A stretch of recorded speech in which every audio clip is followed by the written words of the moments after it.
আসসালামু আলাইকুম। আজকে 26শে এপ্রিল 2024।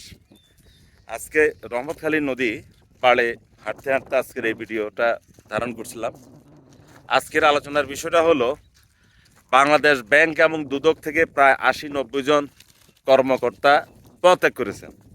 এটা নিয়ে গতকাল দুপুরের পর থেকে সোশ্যাল মিডিয়াতে এবং বিভিন্ন পত্রপত্রিকায় নানা আলোচনা সমালোচনা ঝড় বয়ে যাচ্ছে। আসলে বিষয়টা হলো যে যারা বাংলাদেশ ব্যাংক থেকে পদত্যাগ করেছেন তারা বিভিন্ন কারণে পদত্যাগ করেছেন। প্রথম কারণটা হলো বাংলাদেশ ব্যাংকে 2018 পর থেকে কর্মকর্তাদের জন্য যে ধরনের সুযোগ সুবিধা ছিল সেই সুযোগ সুবিধা কমিয়ে দিয়েছে। এতে সাধারণত একজন কর্মচারী বা একজন কর্মকর্তা যেখানে ভালো সুযোগ সুবিধা পাবে সে সেখানেই চলে যাবে, এটাই নিয়ম। দ্বিতীয়ত হলো বাংলাদেশ ব্যাংকে যারা চাকরি করেন তাদের অনেকের পরিচয় হলো তারা ডিপটি সেক্রেটারি বা অ্যাসিস্ট্যান্ট সেক্রেটারি বা এই ধরনের পদ, উপপরিচালক বা অ্যাসিস্ট্যান্ট ডাইরেক্টর। এখন বাংলাদেশ ব্যাংকে যারা চাকরি করে তারা চিন্তা করে দেখলো যে যেহেতু বিসিএসে তারা যোগ্যতার স্বাক্ষর রেখেছে, তাদের বিসিএস পরীক্ষায় তারা কোয়ালিফাই করেছে, সুতরাং তারা বিসিএস যেহেতু হয়ে গেছে তারা সেখানে জয়েন করবে। কেউ পুলিশে চাকরি হয়েছে, কারো ম্যাজিস্ট্রেসিতে, সিভিল অ্যাডমিনিস্ট্রেশনে, কারো শিক্ষকতায়। তবে শিক্ষকতা দেখলাম 2 জনের চাকরি হয়েছে, আর বাকিদের পুলিশ এবং সিভিল অ্যাডমিনিস্ট্রেশনে। এখন বাংলাদেশ ব্যাংকে ওরা কেন চাকরি করবে সেটা একটা প্রশ্ন। বাংলাদেশ ব্যাংকে চাকরি করলে কি ওদের তেমন সম্মান থাকবে কিনা?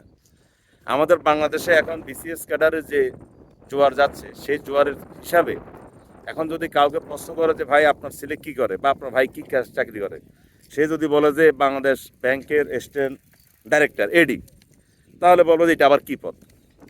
এটা তো কোনো পদেই না। যদি বলে যে আমার ভাই পুলিশের চাকরি পাইছে, এএসপি বা ম্যাজিস্ট্রেট হয়েছে, তাহলেও তার কোনো কথাই নেই। গ্রামে গঞ্জে আত্মীয় স্বজন পাড়া প্রতিবেশী সবার কাছে তাদের একটা বলা চলে যে সম্মান কয়েক গুণ মুহূর্তের মধ্যে বৃদ্ধি পাবে। আর যেভাবে পুলিশের সাবেক আইজি বেনজির সম্পদ করেছে, এভাবে তো আগামী দিনে বিশ্ববিদ্যালয়ে পড়ুয়া যারা বিসিএস পরীক্ষা দেবে সবারই একটা স্বপ্ন থাকবে যে পুলিশের চাকরি নেওয়া এবং একদিন আইজি হওয়া। কারণ আইজি হতে পারলে এই সব সম্পদের মালিক সে হবে, তাকে ধরা ছোঁয়ার বাইরে সে থাকবে। সামান্য একটা দুদক নামকাও আছে, একটা তদন্ত টিম করবে, তাও ব্যারিস্টার সুমনের মতো কেউ যদি এগিয়ে আসে, আর নয় তার নাঙ্গাল পায় কে। অপরদিকে যদি কেউ সিভিল প্রশাসনে যায়, ধরেন ম্যাজিস্ট্রেসিতে গেল, তার কোনো রকমে 1-2 বছর চাকরি করার পরে তাকে পোস্টিং দেবে এসিল্যান্ড জায়গা মতন। এসিল্যান্ড মানে 5 বছরে কোটি কোটি টাকার মালিক, কোটি কোটি টাকার মালিক।